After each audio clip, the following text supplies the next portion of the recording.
사무엘상 24장 1절부터 마지막 절 22절까지 한 절씩 교독합니다.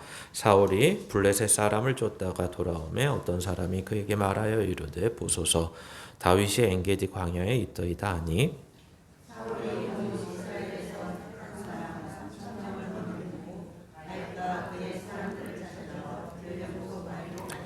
길가양에 우리의 이른즉 굴이 있는지라 사울이 뒤를 보러 들어가니라 다윗과 그의 사람들이 그 굴 깊은 곳에 있더니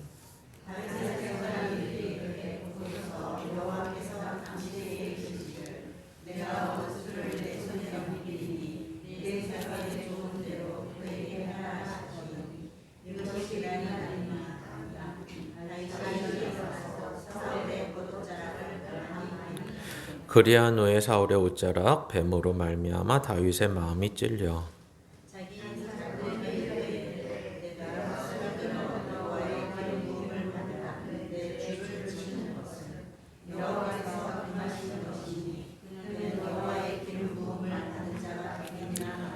다윗이 이 말을 자기 사람들을 금하여 사울을 해하지 못하게 하니라.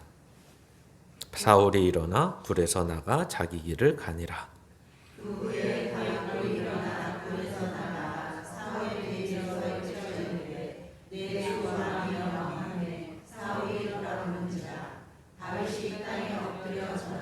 다윗이 사울에게 이르되 보소서 다윗이 왕을 해하려 한다고 하는 사람들의 말을 왕은 어찌하여 들으시나이까.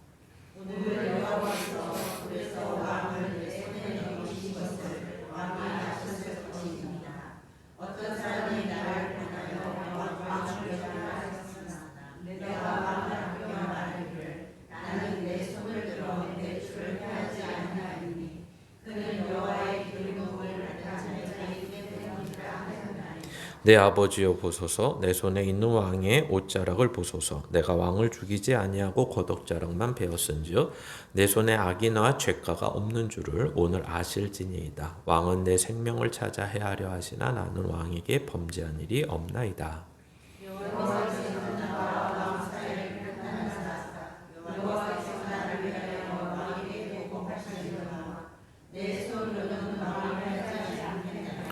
이에 속담에 말하기를 악은 악인에게서 나온다 하였으니 내 손이 왕을 해하지 아니하리이다.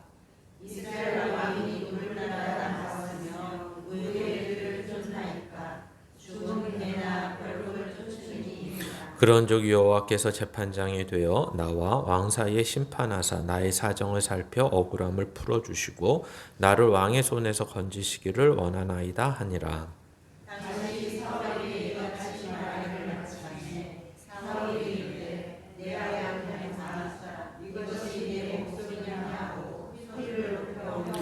다윗에게 이르되 나는 너를 학대하되 너는 나를 선대하니 너는 나보다 의롭도다.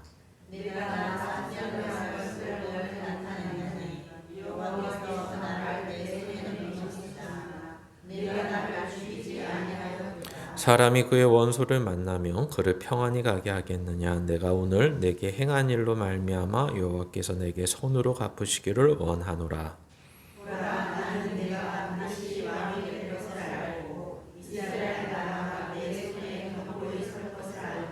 그런즉 너는 내 후손을 끊지 아니하며 내 아버지의 집에서 내 이름을 멸하지 아니할 것을 이제 여호와의 이름으로 내게 맹세하라 하니라.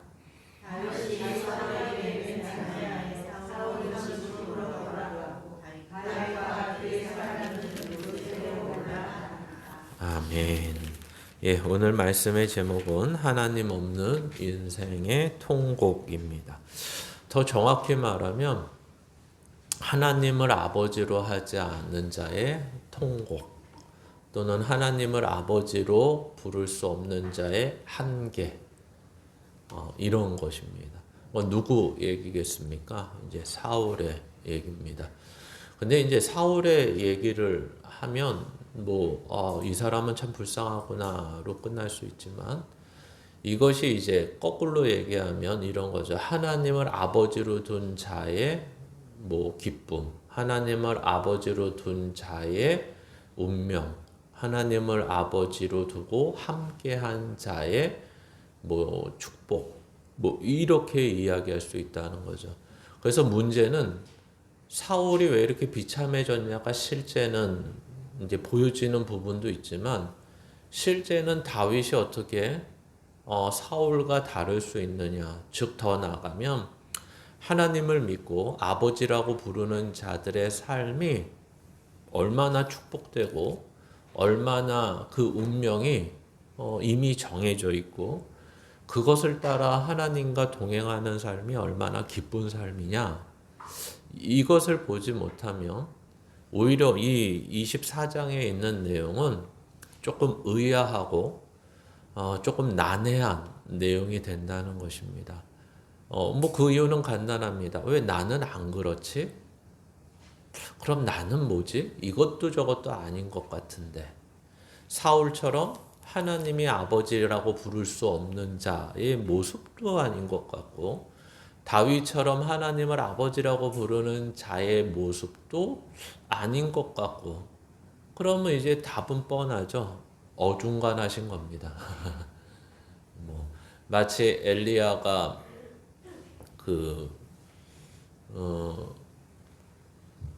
하나님을 믿는 자들은 예를 들면 우측에 서시고 하나님을 안 믿는 자는 좌측에 서십시오 라고 했더니 백성들이 다 가운데 서버리죠. 가운데. 마치 그런 거죠. 우리의 삶 속에 너 하나님이 아버지셔? 진짜 믿어? 그러면 대답은 네 라고 말하지만 하나님이 아버지이기 때문에 너가 자녀로서 받는 게 많아? 모르겠는데요. 이렇게 되는 거죠. 그러니까 이게 과연 무엇인지를 알아야지. 그러니까 이런 거죠. 하나님이 주시는 게 무엇이고, 하나님이 함께 하셔서 하시는 게 무엇이고, 하나님의 자녀로서 가지고 있는 운명이 무엇이고, 하나님을 우리가 어떻게 할 수밖에 없는 그 운명을 쥔 자의 모습은 어떤 것이고, 뭐 이런 것들을 알 때에 실제적으로 우리의 삶에서 우리의 신앙이 이제 보이는 신앙, 아는 신앙에서 보이는 신앙으로 좀 갈 수 있다는 것입니다. 그래서 첫 번째 우리가 생각했던 것은 이제 당신의 운명입니다. 여러분의 운명은 어떻게 될 것 같습니까? 이미 운명은 지어져 있습니다. 그렇죠? 이미 확실해져 있습니다. 우리가 하나님을 믿는 순간 뭐 우리의 운명은 하나님 손 안에 있는 것이고, 물론 이것을 아주 크게 얘기를 하면 어떤 사람의 운명도 하나님 손에 쥐어져 있지 않은 운명은 없습니다. 그러니까 아주 극단적으로 얘기하면 이런 운명이겠죠.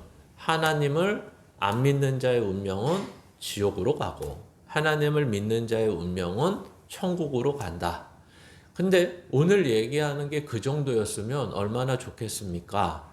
근데 실제적으로 이 땅에서도 죽어서 지옥과 천국이 나누어지기 전에 이 땅에서도 그 운명이 분명하다는 것을 알면 좀 우리의 신앙의 어떤 기준과 삶의 내용이 또는 우리가 어떤 것을 볼 때 우리 스스로 해석하는 부분이 달라질 수 있지 않는가라는 것입니다.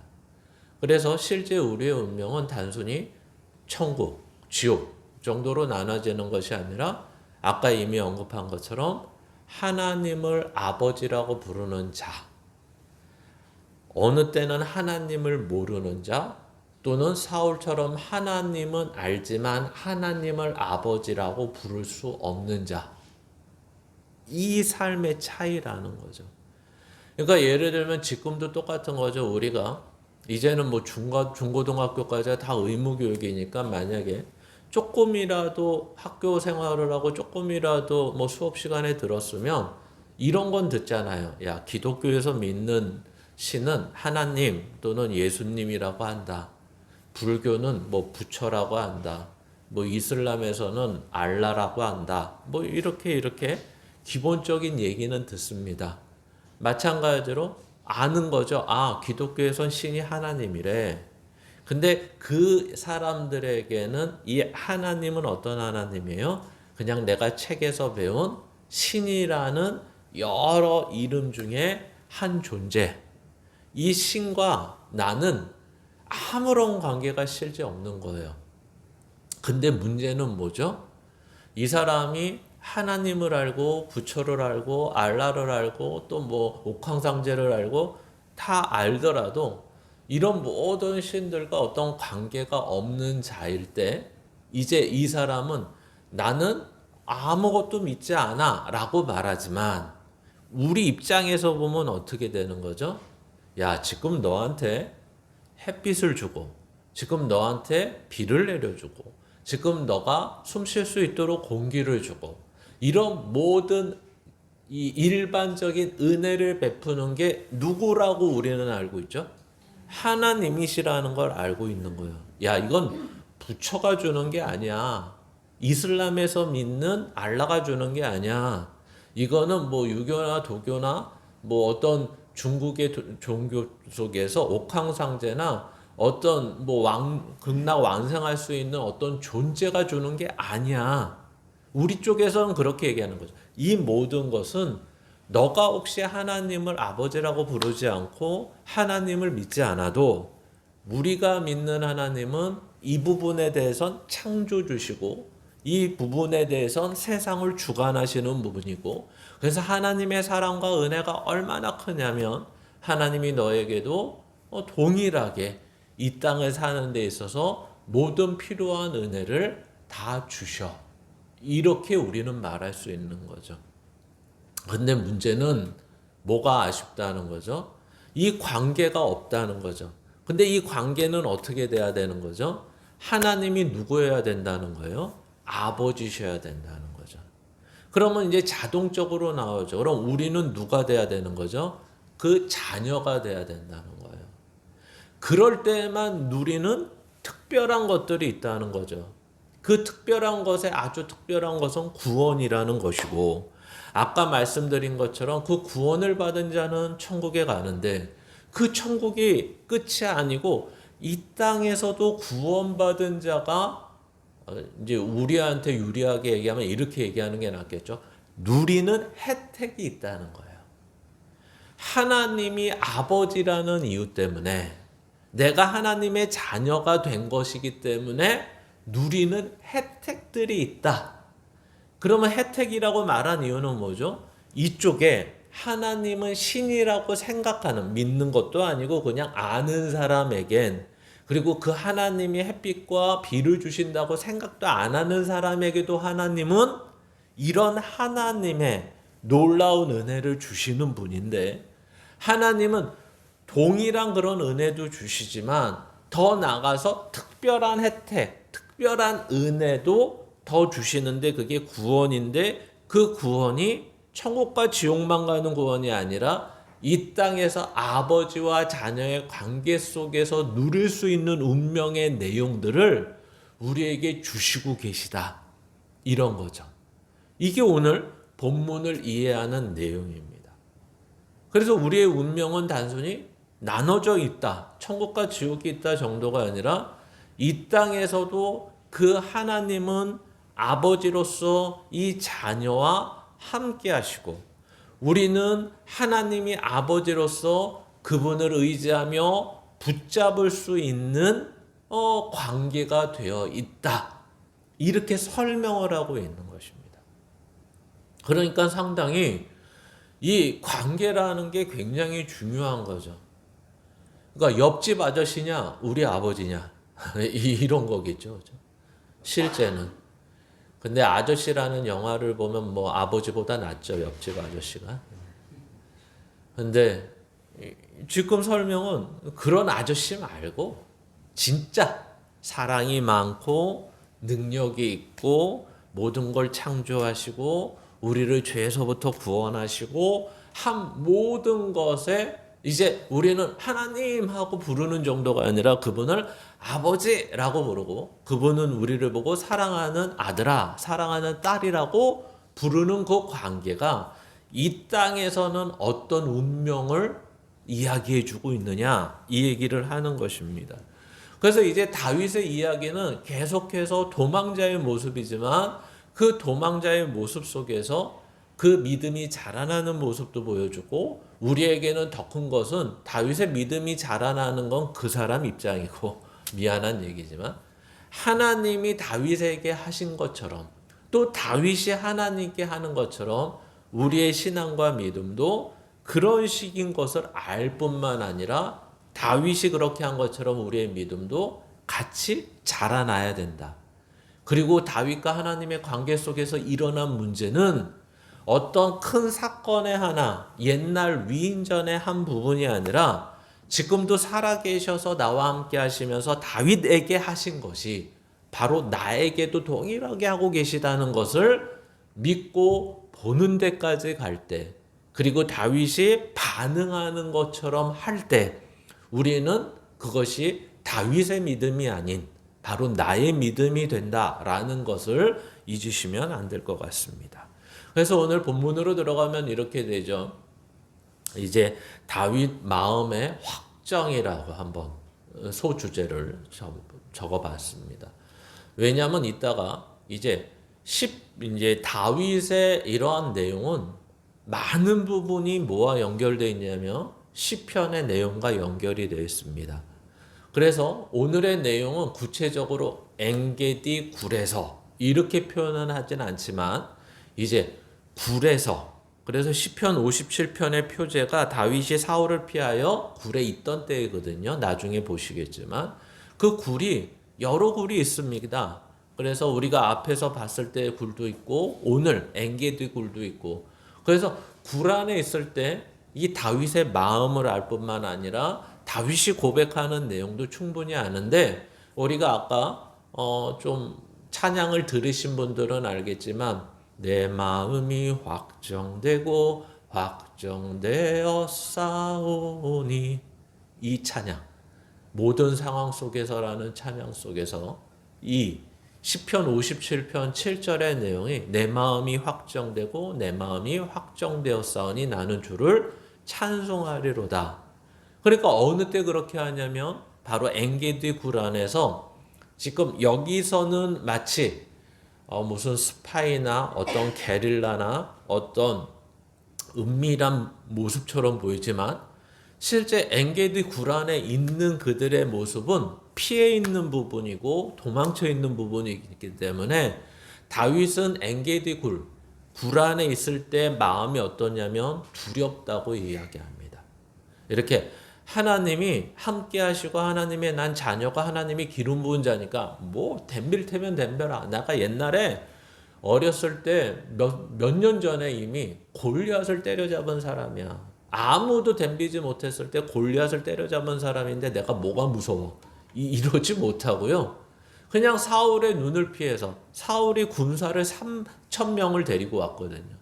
그 사람들이 지금 계속해서 그 엔게디 광야 굴 왔다 갔다 하면서 계속해서 쥐잡듯이 잡고 있는 거예요.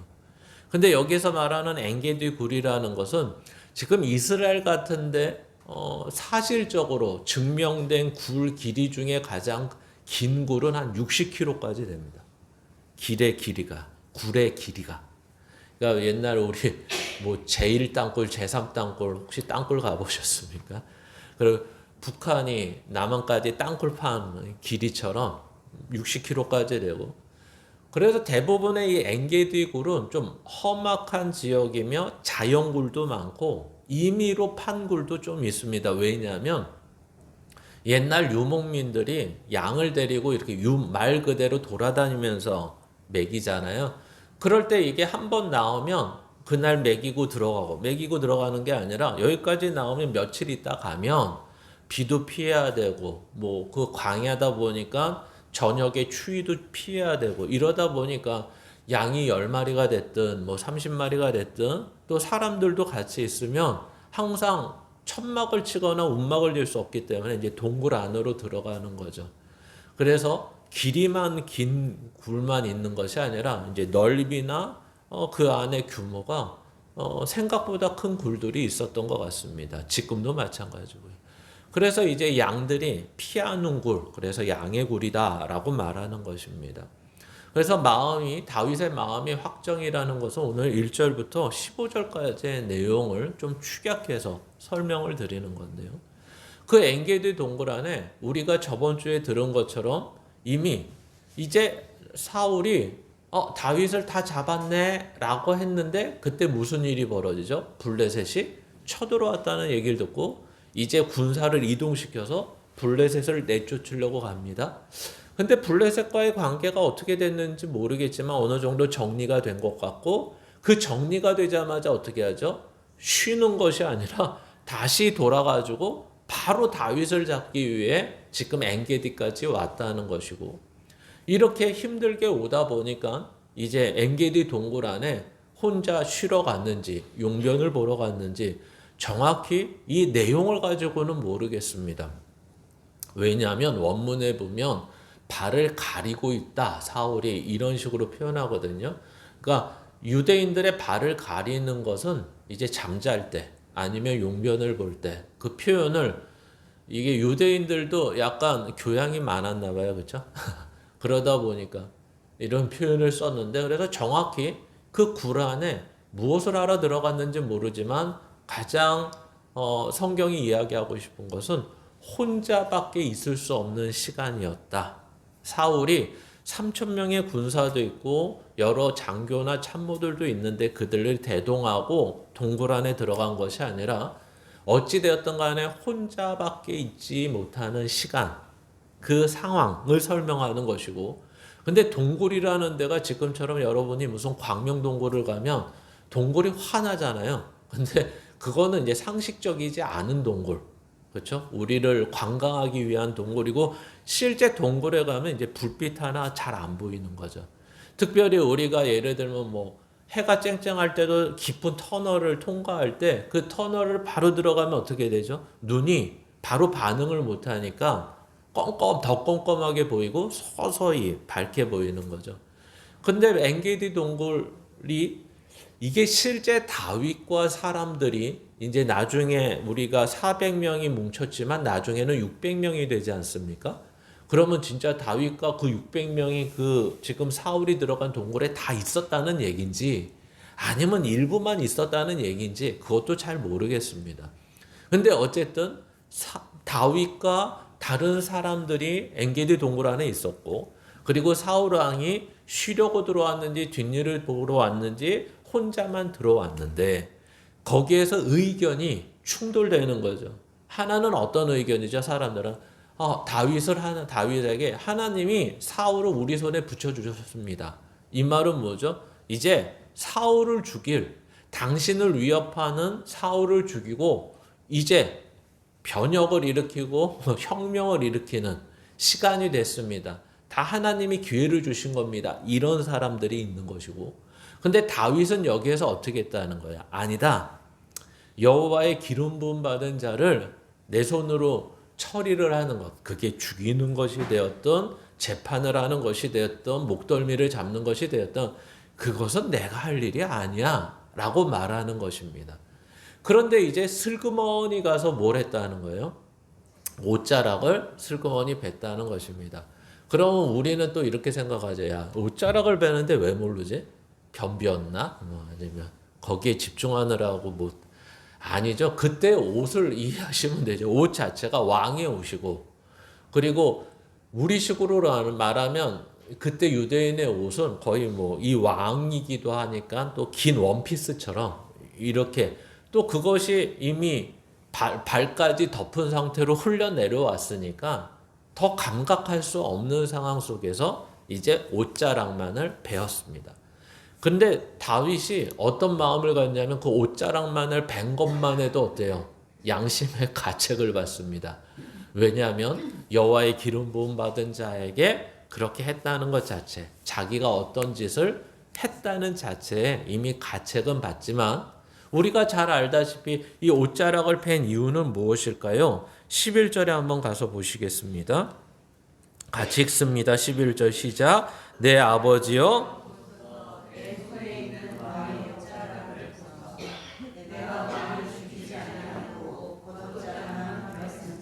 내 손에 악이나 죄가 없는 줄을 오늘 아실지니이다. 왕은 내 생명을 찾아 해하려 하시나 나는 왕에게 범죄한 일이 없나이다. 아멘. 바로 이거죠. 이것을 증명하기 위해서 지금 이렇게 옷자락만 벤 것입니다.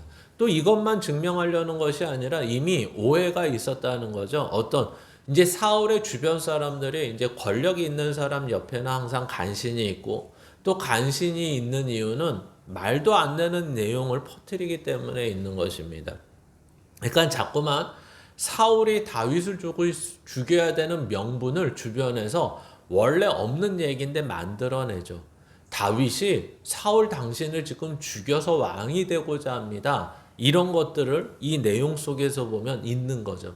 그러니까 다윗은 두 가지를 풀려고 하는 것입니다. 하나는 지금 당신 주변에서 나에 대해서 이야기하는 내용들을 진실이 아니다 라는 것과 나는 악한 행위를 한다는 것은 이미 악한 행위를 하기 때문에 악인이 아니라 악인이라는 것은 악한 마음을 가지고 있을 때 그 다음에 칼을 찌르는 거다. 칼을 찔렀더니 악인이 되는 게 아니다. 이 얘기가 이제 속담의 얘기입니다. 그러니까 무슨 얘기죠? 나는 당신한테 악한 마음이 없다. 내가 악한 마음이 있었으면 어떻게 했다는 거예요? 옥자락만 자르겠냐?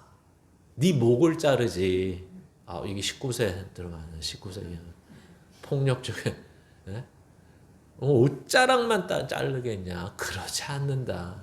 그러니까 나는 당신에 대해서 전혀 지금 당신 주변 사람들과 당신이 지금 생각하는 것을 오해를 풀었으면 좋겠다. 그것 때문에 지금 옷자락 하나만 자른 것이다. 이렇게 말하고 있는 것입니다. 그리고 더 나가서 나는 지금 이 모든 환경이 이런 거죠. 마음이 확정했는데 이렇게까지 얘기하는 거. 나는 왕 되는 게 중요하지 않다. 왕 되는 게. 지금 왕이 중요한 게 아니다. 지금 당신은 당신의 왕자리를 빼앗길까봐, 나한테 빼앗길까봐 그러시는 것 같은데, 오해하지 말아라. 왕이 중요한 게 아니다. 이것을 적극적으로 표현하는 것입니다. 그래서 나는 이 모든 것을 하나님께 맡겼다. 이렇게 얘기하는 거죠. 사울의 마음은 어땠을까요? 한편으론 얄밉고, 그죠? 자기는 지금 목숨과 인생과 모든 걸 다해서 뭘 지키려고 그래요? 그 왕의 자리, 그리고 자기의 모든 것을 지키려고 애를 쓰는데, 쟤는 지금 죽을 똥 살 똥 모르겠는데도 그 자리에서 뭐라 그러는 거예요?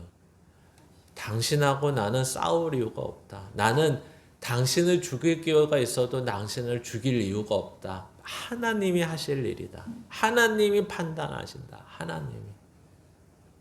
아, 그러면 싸울 의지가 생깁니까? 안 생깁니까? 원래. 누가 이렇게 막 덤벼요. 덤볐는데 멱살까지 딱 잡았는데 이제 멱살 잡힌 사람이 이러는 거죠. 나는 싸울 생각 없어. 하나님이 다 판단하실 거야. 이러면. 그럼 내가 하는 짓은 뭐예요? 아, 그때는 어떻게 해야 되죠?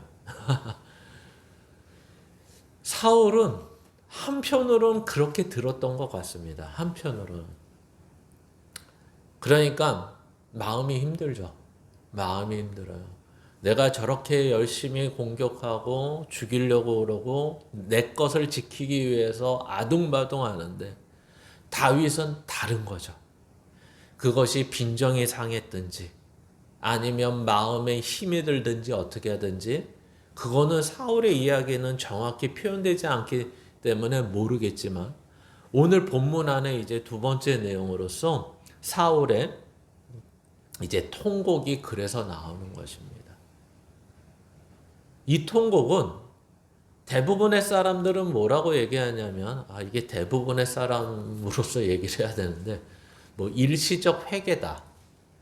뭐 이런 식으로 얘기합니다. 왜 또 일시적이라는 말을 쓰냐면 오늘 24장이잖아요. 그러면 25장, 26장 이렇게 가면 26장, 27장 가면 또 십광야라는 데서 이제 동굴에 또 얘기가 똑같이 나오고 또 동굴에서 또 비슷한 내용이 나오기 시작합니다. 그러니까 오늘 사울이 여기에서 이렇게 통곡하고 심지어 다윗을 내 아들이라고 부르면서 더 나가서 뭐라고 얘기하죠? 너는 나보다 더 의롭다. 이렇게까지 이야기하고, 그리고 더 나가서 뭐라고 얘기하죠? 너가 반드시 왕이 될 것이다. 이렇게까지 자기가 자기 입으로 이야기를 합니다. 그리고 마치 자기 아들 요나단이 다윗과 약속을 한 것처럼 이렇게까지 부탁을 하죠. 만약에 네가 만약에 안 되죠. 반드시 왕이 되더라도 우리 후손들을 지켜주세요. 이렇게까지 마치 요나단이 다윗에게 한 것처럼, 마치 사람이 바뀐 것처럼 그 통곡과 무너짐 속에서 그런 인정과 부탁을 하는 내용을 보게 됩니다. 그래서 이거는 일시적인 회개가 아니죠. 금방 말씀드린 것처럼 만약에 일시적이라고 붙였으니까. 근데 회개라는 것은 180도 이렇게 돌아서는 것입니다. 여기서 이 정도 했으면 어떻게 해야 되죠? 이 다음 얘기는 사울이 더 이상 뭐하지 않았더라? 다윗을 쫓지 않았더라.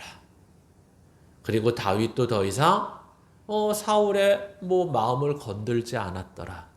이런 식으로 사울과 다윗의 얘기는 여기서 종지부를 찍고 마감을 하고, 이제 서서히 이제 다윗이 등극하고 사울 왕이 이렇게 무너지는 얘기로서 끝나가야 되는데, 여기서는 그렇지 않고 다시 한번 지속하여 사울이 다윗을 쫓고 죽이려고 하는 모습이 반복되고 있다라는 것입니다.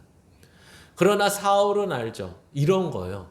왜 사울은 이것밖에 못 살까? 왜 사울은 그렇게 자기가 알고 있죠. 한계를 알고 있고 지금 여기에서의 통곡도 무너지는 거죠. 자기의 삶이 무너지는 거예요. 이미 운명을 알고 있어.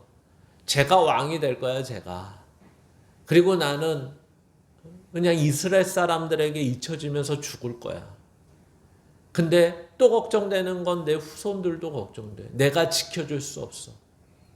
그것마저도 지금 내가 쫓고 내가 권력을 휘두르고 내가 힘이 있는 내가 내 자식을 지키겠다고 하는 것이 아니라 오히려 지금 도망치게 됐고 나한테 쫓김을 받고 있고 형편없는 사람들끼리 있는 그 다윗에게 내가 부탁해야 된다는 것마저도 어때요? 그 마음이 무너지고 있는 것입니다.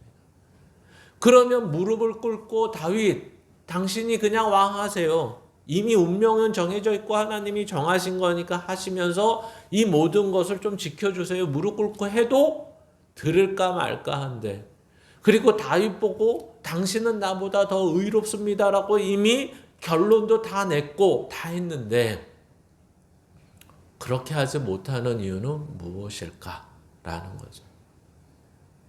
거기서 그냥 무너지고 말았는데도 다시 한번 일어나서 다시 자기가 끝까지 그렇게밖에 살 수 없는 이유는 무엇일까? 답은 하나죠. 무엇이겠습니까? 선택할 게 없습니다. 어떤 선택? 그래, 금방 말씀드린 다윗, 나도 너를 더 이상 쫓지 않고 용서할게. 그래, 다윗, 너 하나님의 기름 부음을 받은 자니까 내가 더 이상 안 건들게. 그리고 나는 조금만 시간을 줘. 내가 알아서 내려올게. 정리할게.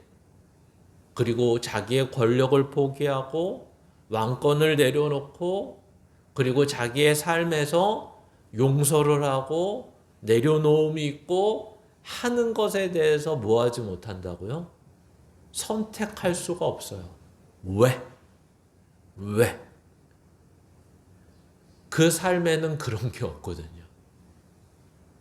그 삶에는 용서를 한다거나 내려놓는다거나 하나님의 뜻을 받든다거나 할 수 있는 선택이 없어요.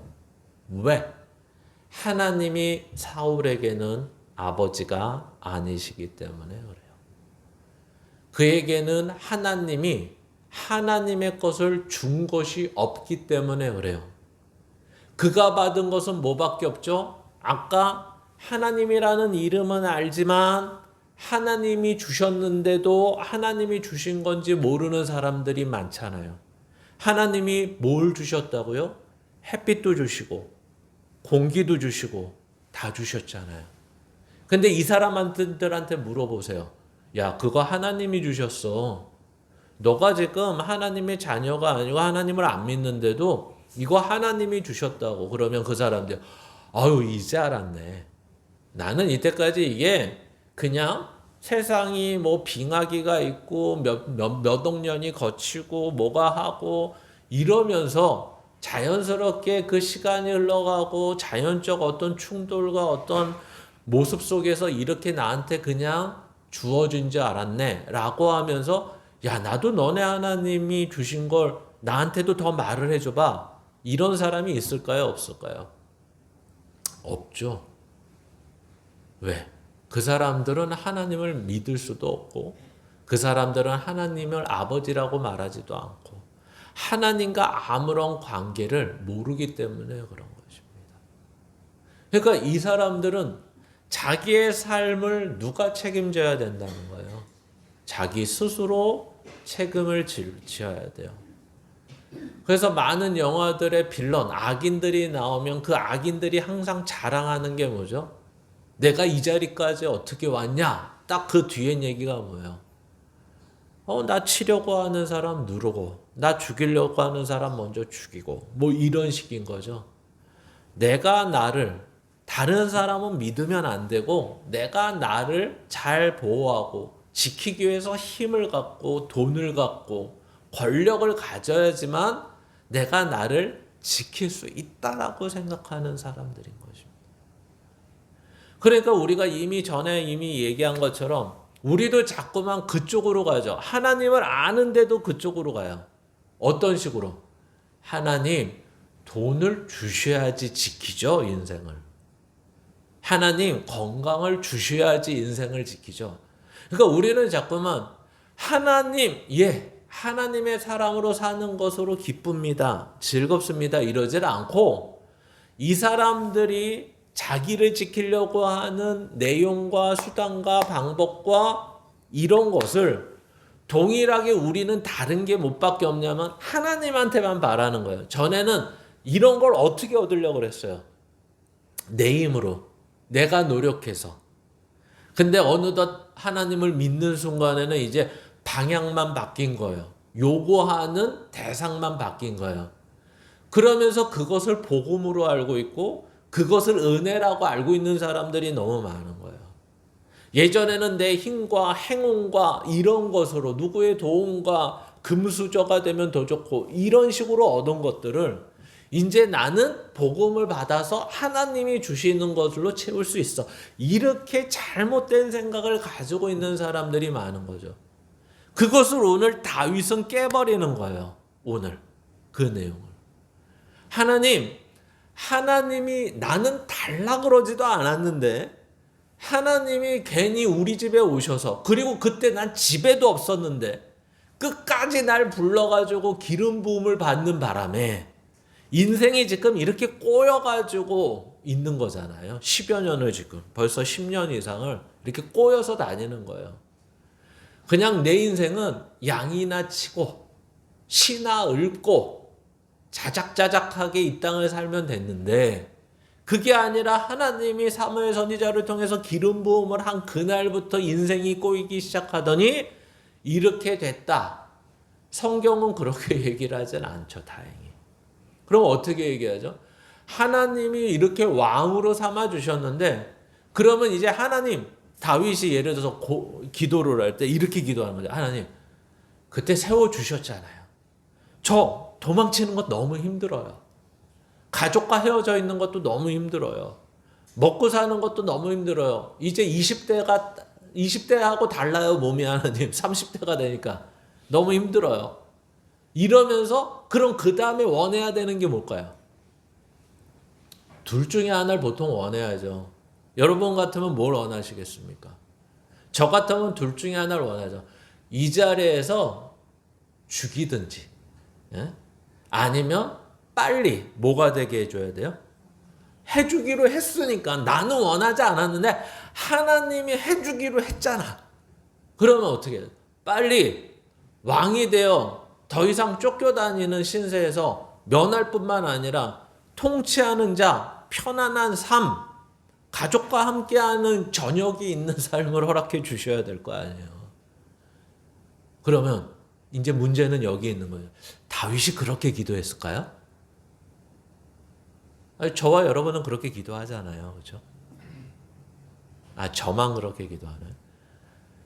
아니면 기도를 안 하시나요? 아니, 다윗이 이 정도 됐으면 자기도 할 말 많잖아요. 나 이 정도 참았고, 오늘도 이 정도 했고, 사울이 이 정도 지입을 통해서 고백했으면 이제 됐잖아요. 이 정도 했으면 하나님도 나의 인내를 보시고 내가 참고 믿음으로 하나님이 약속한 것들을, 그래서 요나단이 와서 너 하나님만 의지하라 그래서 그랬고, 믿음을 가지라 그래서 그랬고, 이랬고 저랬고 하자는 대로 다 했구만. 그러면 어떻게 줘야 돼요? 이제는 끝내주셔야 되잖아. 그러면 기도를, 하나님 이제는 끝났습니다. 하나님 여기까지입니다. 이제는 왕으로 세워주시옵소서. 이제 저성에 들어가고 싶습니다. 이래야 되는데 우리 한번 시편 57편으로 가보겠습니다.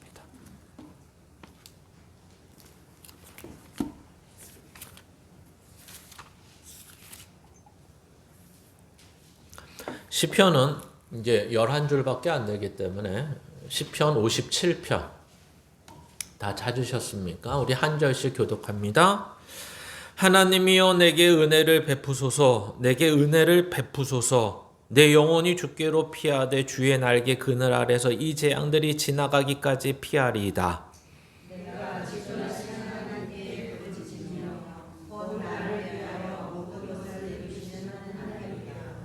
그가 하늘에서 보내사 나를 삼키려는 자의 비방에서 나를 구원하실지라. 하나님이 그의 인자와 진리를 보내시리로다.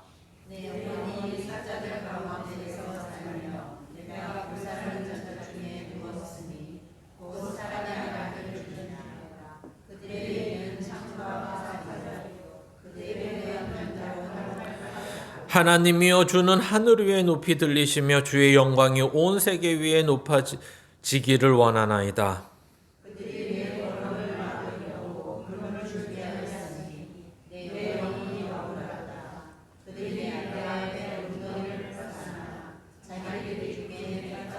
하나님이여 내 마음이 확정되었고 내 마음이 확정되었사오니 내가 노래하고 내가 찬송하리이다.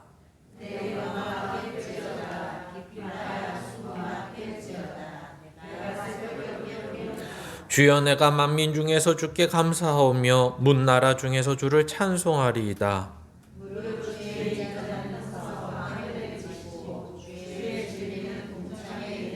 같이 읽습니다. 하나님이여 주는 하늘 위에 높이 들리시며 주의 영광이 온 세계 위에 높아지기를 원하나이다. 아멘. 내용 읽어보시니까 대충 어떤 것 같습니까? 금방 말씀드린 대로 하나님 빨리 저들을 멸하시고 빨리 저를 왕으로 세워주십시오. 이렇게 얘기합니까? 아니요. 오늘 본문을 보니까, 본문 위의 첫 번째를 보니까 하나님의 사람이 구한 것, 하나님의 자녀가 구한 것은 뭔가 봤더니 3절 한번 보시겠습니까?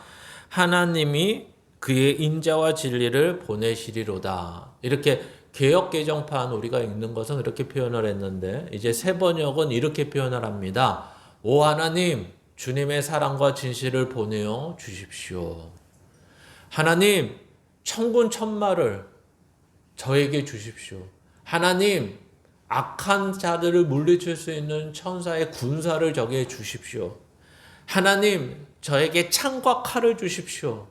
하나님, 저에게 능력을 주십시오. 저들을 무찌를 만한 이런 것을 요구하지 않고 하나님이 아버지이시고 내가 자녀인데 이 일반적으로 하나님을 모르는 자는 구할 수도 없고 주시지 않는 하나님의 자녀에게만 주는 그것을 저에게 주십시오. 이렇게 얘기하는 거죠. 그게 뭐예요? 사랑과 진실. 인자와 진실 이런 거예요. 지금 여기에 왜 사랑과 진실을 요구할까요? 지금 이 와중에 이게 하나님의 것이니까, 영원한 것이니까, 하나님의 자녀만 구할 수 있는 거니까, 하나님만 자녀에게, 아버지신 자가 자녀에게만 줄 수 있는 거니까. 이 얘기죠. 그러니까 아까 이미 설명드렸다시피 사울은 하나님의 자녀가 아니에요. 그러니까 이 사람은 그 안에 뭐가 없어요? 사랑과 진실이 없어요. 인자와 진리가 없어요. 하나님의 자녀인 다윗에게는 이 사랑과 진실, 인자와 진리가 그 안에 있어요. 그 안에 없으면 하나님이 주세요. 그래서 이걸 가지고 뭐 하게요? 하나님은 나를 통해 복수하시게 하고, 하나님은 나를 통해 권력과 힘으로 무찌르게 하고, 하나님은 나에게 능력을 주셔서 이 땅을 지배하게 하시는 하나님이 아니라, 하나님은 사랑과 진실을 가지고 용서할 수 있게 하시고 인자를 베풀게 하시고 그에게 넉넉함으로 함께할 수 있는 자로 살아갈 수 있게 하시는 자이십니다. 이렇게 요구하고 기도하고 있는 거예요. 이게 하나님의 사람이, 하나님의 자녀가, 아버지라고 부르는 자녀가 구하는 내용이라는 거예요. 그러니까 이것은 어떻게 해서 생겼을까요? 라는 거죠. 우리가 앞에서 봤을 때 하나님이 당신 자신을 다윗에게 드러나 알게 하셨기 때문에. 그렇죠? 우리가 기억을 더듬어 보면 이 한 3주 전, 4주 전에 다윗에게 하나님은 어떠한 하나님을 드러내셨어요? 나는 인자가 많은 하나님. 그 다음에 또 하나님은 어떤 하나님이심을 보여주셨어요? 선하신 하나님. 이런 하나님을 드러나 알게 해주셨죠. 그러니까 지금 이 파국 속에서, 이 어려움 속에서 내가 선택하는 건 세상의 힘과 칼과 창은 다 누가 가지고 있어요? 나를 지금 죽이려고 하는 자들이 다 가지고 있는 거잖아요. 그것을 내가 이들이 돌을 가지고 오면 나는 대포를 갖게 해주세요가 아니라 이들이 가지고 있는 무기로 나를 위협하지만 하나님은 이들을 칼과 창으로 무찌르게 하시는 하나님이 아니라 사랑과 진리로 녹이시는 하나님이라는 것을 알게 하는 거죠. 이게 우리의 무기죠. 이게 하나님의 자녀가 요구하며 기도하는 것들이죠. 그래서 예수님께서 우리에게 말씀하신 것처럼 원수도 사랑하라. 나를 핍박하고 박해하는 자를 위해서 기도하라. 라고 했을 때 그러면 그 기도의 내용이 무엇일까요? 하나님 빨리 복수해 주세요. 나는 힘이 없으니까 하나님이 저들을 쳐 없애 주셔야 돼요. 이거였을까요? 아니죠. 우리는 다 알죠. 하나님, 저 죄인 되는 원수, 자기가 원수며 죄인인지도 모르는 그가 빨리 하나님 앞으로 돌아올 수 있도록 예수 그리스도를 믿을 수 있도록 그래야지 저들에게는 뭐가 된다고요? 진정한 변화가 일어난다고요. 저들을 칼로 무찌르고 칼로 항복시키면 그들은 또 뭐 하려고 할까요? 틈을 잡고 힘을 키워서 또 나를 죽이려고 하겠죠. 이게 우리가 보고 있는 역사고 그게 우리가 보고 있는 권력이고 우리가 알고 있는 세상 아닙니까? 근데 하나님은 이 땅 가운데서도 그 천국을 이루어 가시는 하나님은 그렇게 하시지 않는다는 거죠. 그렇게 해서 세우지 않는다는 거죠. 이제 알게 된 다윗이 어떻게 한다는 거예요? 그 하나님의 마음을 알고. 그래서 다윗을 보고 하나님이 뭐라고 칭찬하죠? 너는 내 마음에 합한 자다. 그러니까 모든 자들에게 다윗과 같은 은혜를 주셨는데 반응은 모든 자들이 이런 은혜를 받은 자들이 다윗과 같이 반응했다는 거예요? 아니에요, 그런 거는. 근데 그러면 나는 다윗과 같이 반응하지 못하는데 아니요. 우리는 선택할 수 있는 사람이라고요. 마음속에서. 우리의 신앙 속에서. 사랑과 진실을 구하여 저들을 용서하며 저들을 폭력과 권력과 힘으로 지배하려고 하지 않는 것들을 우리는 선택할 수 있는 자라고요. 사울은 그렇게 선택할 수 없는 자라는 걸 보여주는 거죠. 그러면서 또 뭘 보여주실까요? 두 번째로. 그래서 다윗은 여기에 두렵고 떨림과 칼과 창으로 덤벼드는 자들과 웅덩이 속에서 함정을 파서 자기를 넘어뜨려고 하는 자들에게 하나님으로부터 요구하는 건 사랑과 진실을 요구할 뿐만 아니라 이제 그 사랑과 진실을 요구하며 그대로 살아가기를 마음에 정하였다. 이렇게 얘기하는 거예요. 그래서 우리가 이 본문의 내용의 첫 번째 소주제였던 다윗의 마음의 확정이라는 걸 이해하시겠죠. 왜 그 옷자락만 배웠는지를 이제야 아는 거죠. 내가 그것을 선택하고 내가 그러한 하나님으로부터 받은 특별한 은혜를 가지고 살아가기를 어떻게 했다는 거예요? 정하였다. 여기서도 이제 오해가 있어요. 결단이 아니에요. 기도해서 결단했다가 아니라 뭐라고 표현했죠? 앞에 소주제가 붙잡았다. 붙잡았다. 두 가지가 있어요. 칼과 창을 붙잡는 게 있고 사랑과 진실을 붙잡을 수가 있어요. 우리는.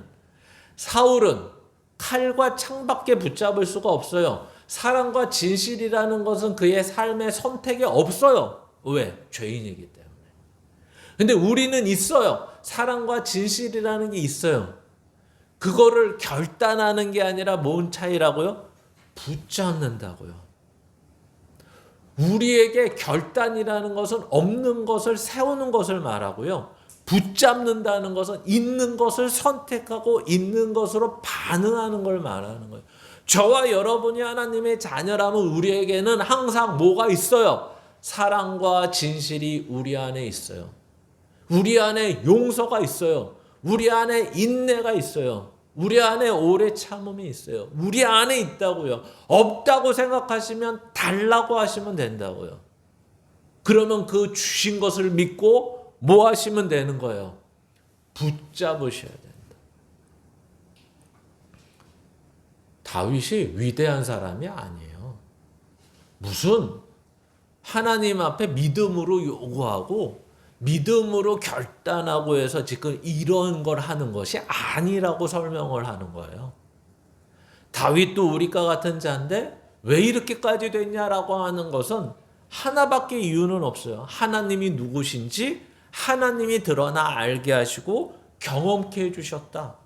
그리고 드러나 알게 하시고 경험케 해준 것을 가지고 이제는 그 하나님을 믿음으로 말미암아 붙잡을 수 있고 그 하나님 앞에 구할 수 있는 하나님이 가지고 계신 게 무엇인지 알고 그것을 요구할 수 있고 구할 수 있는 자가 되었다. 이전에 골리앗을 죽일 때는 그냥 하나님을 저게 모욕하는 거나 하면서 하나님을 위에서 싸우는 앞서서 싸웠던 자라면 이제는 뒤에서 마치 지금의 다윗이라면 골리앗을 어떻게 했을까요? 사랑과 진실로 저들을 용서해 주기를 원했을지도 모르겠어요. 근데 골리앗 앞에서는 어떻게 했죠? 니들이 창각 칼고 나오지만 나는 하나님을 의지하여 나온다 라고 하면서 물맷돌을 들고 나간 거 아닙니까? 그때는 뭘로 안 나가요? 사랑과 진실로 안 나가고요. 너네 칼과 창보다 하나님을 의지하는 게 더 세 이 것들아. 이러고 나갔다고요. 우리가 이러고 나가고 싶다고요. 야, 너 돈으로 나한테 이러는 거야?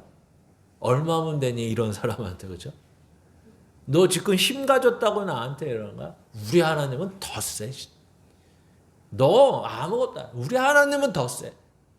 이게 초신자의 신앙이라면 오늘은 야, 우리 하나님은 그것으로 하지 말라 그랬어. 그래, 너 돈 많아. 좋겠다. 인정해 줄게. 너 돈 많아. 편안하겠다. 인정해 줄게. 너 잘났어. 그래 너 좋겠다. 인정해 줄게. 근데 예전 같으면 우리 하나님은 너 이거 하나 한 방에 끝낼 수 있어. 너 아무것도 안 해. 우리 하나님이 훨씬 세. 이렇게 얘기했을 텐데 지금은 어떻게 얘기한다고요? 너 근데 이게 전부가 아니야. 진짜 가져야 되는 거는 너 이거에다가 사랑과 인내와 용서와 자비와 이런 걸 가지고 있으면 훨씬 좋아. 이게 힘이야. 이게.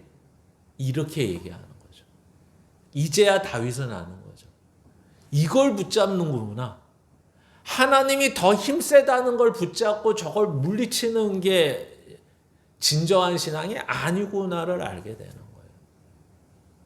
어렵죠, 그러니까. 우리는 계속해서 이걸 붙잡고 싶은 거예요. 뭘? 여호와를 의지하여서 저들을 깨부시는 걸. 저들이 못났다는 걸. 저들이 날 무시하는 거를 하루아침에 없애버리는 걸. 그러나 하나님은 지금 저들도 뭐 해야 된대요? 구원해야 된대요. 우리 보고는 빚진 자라고 얘기합니다. 그래서 마지막으로 시편 73편 한번 보고 마치도록 하겠습니다.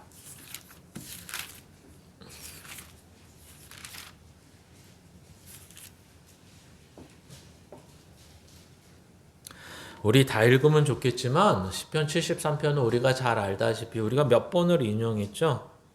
73편 1절 보시면 하나님이 참으로 이스라엘 중 마음이 정결한 자에게 선을 행하시나 나는 거의 넘어질 뻔하였고 나의 걸음이 미끄러질 뻔하였다. 왜 이렇게 돼 있냐면 3절에 보시면 이는 내가 악인의 형통함을 보고 오만한 자를 질투하였음이로다. 자기가 얘기를 해요. 형통함을 보고 뭐 했기 때문에 넘어지는 거예요. 그들이 형통해서가 문제가 아니라 뭐 했대요? 그 마음에 질투를 했대요. 근데 그들이 얼마나 잘 먹고 잘 살고 이 땅에서 승승장구를 하냐면 4절 이어서부터 그 내용이 쭉 나와요. 돈도 있지, 건강하지, 자손도 잘 되지, 성공하지, 죽을 때도 평안히 가지. 그리고 죽을 때도 넉넉하지. 뭐 하나도 자기가 생각한 것 중에 이 땅에서 복이라고 생각한 걸 안 받는 게 없는 거야. 근데 나는 누구예요? 마음이 정결하고 선을 행하는 자. 근데 내 삶은 어땠다는 거예요? 지질이 안 되는 거죠. 지질이 안 돼. 그러니까 뭐 했다고요? 넘어질 뻔 하였다. 그래서 자기의 형편을 뭐라고 얘기하냐면 14절 한번 보시겠습니까? 나는 종일 재난을 당하며 아침마다 징벌을 받았도다. 이런 젠장, 그죠? 이게 나는 하나님 앞에 정결히 살았고 믿음으로 살았는데 종일, 하루 종일 이런 인생을 살고 있었다는 거예요. 그래서 어떤 때 이해가 됐다는 거예요. 17절에 보시면 하나님의 성소에 들어갈 때야 그들의 종말을 내가 깨달았나이다. 이렇게 말하는 거예요. 그들의 마지막은 하나님 없이 산 자의 마지막은 지옥이긴 맞지만 하나님 없이 산 자들의 모습은 겉으로 볼 때는 축복이고 복된 인생인 것 같지만 그것이 인간의 헛됨을 드러내는 내용이었다. 오히려 이렇게 얘기하는 거죠. 그래서 22절부터 한번 읽어보시겠습니까? 26절까지 한 목소리로 같이 했습니다. 시작. 내가 이같이 우매무지함으로 주 앞에 짐승이오나 내가 항상 주와 함께하니 주께서 내 오른손을 붙드셨나이다. 주의 교훈으로 나를 인도하시고 후에는 영광으로 나를 영접하시리니 하늘에서는 주 외에 누가 내게 있으리요 땅에서는 주밖에 내가 사모할 리 없나이다. 내 육체와 마음은 쇠약하나 하나님은 내 마음의 반석이시요 영원한 분깃이시라. 아멘. 누가 나를 붙들어 주겠느냐? 내가 무엇을 붙들겠느냐? 이렇게 얘기해도 되는 거죠. 결국 내 인생 속에서 그래 나는 종일 재난이고 종일 재앙이고 종일 어려움이에요. 고통이에요. 거기서 나를 붙들어주는 자는 누구밖에 없어요? 하나님밖에 없어요. 근데 그게 전부라는 것을 알게 돼요. 지금 다윗에게 이런 거죠. 하나님을 붙들 수 있다면 저는 왕도 필요 없습니다. 하나님이 약속했지만 세상의 것이 필요 없습니다. 하나님이 전부입니다. 이 말을 풀어서 하면 이렇게 되는 거죠. 하나님이 함께 하실 때에 왕도, 내가 누리는 어떠한 행복한 인생도 가치 있는 것입니다. 하나님이 함께 하시지 않고 하나님이 주시는 것을 붙잡지 않을 때는 그 세상에 어떤 복된 것도 가치 없는 것이고 그것이 행복을 만들 수 없습니다. 나는 그래서 하나님을 찬양하고 하나님께 감사합니다. 그래서 오늘도 저와 여러분의 인생 속에서 이런 순서인 거죠. 하나님을 경험하셔야 되고. 근데 그 경험이 막 경험케 해주세요가 아니라 이미 하나님은 우리 삶 속에서 이미 그렇게 일하고 계시고, 그리고 그것을 보면서 내가 수긍을 하고 내가 항복을 해야죠. 하나님, 그렇습니다. 나도 시편 73편의 아삽의 시처럼 나도 넘어질 뻔했습니다. 그러나 그게 아니군요, 하나님. 하나님의 자녀에게 하나님이 주시고 싶은 것은 세상보다 더 큰 힘이나 세상보다 더 큰 행복이나 세상보다 더 큰 어떤 것이 아니라 하나님만이 우리에게 주실 수 있는 것이며, 하나님만이 주실 수 있는 것을 받았을 때 인간은 진정한 가치와 진정한 삶의 의미를 찾는 겁니다. 그걸 알게 됐습니다. 하나님, 내가 이제는 하나님이 안 주시더라도 제가 요구하겠습니다. 제가 구하겠습니다. 그리고 저는 그 구한 것을 붙잡겠습니다. 오늘도 그 하나님의 사람으로 사는데 넉넉한 인생, 복된 하나님의 사람으로 살겠습니다. 이게 오늘 다윗이 그의 삶 속에서 시편 57편을 통해 고백하는 것입니다. 오늘도 저와 여러분의 인생 속에 이러한 고백과 이러한 경험과 이러한 하나님을 붙잡고 사는 저와 여러분이 되시기를 주님의 이름으로 축원합니다.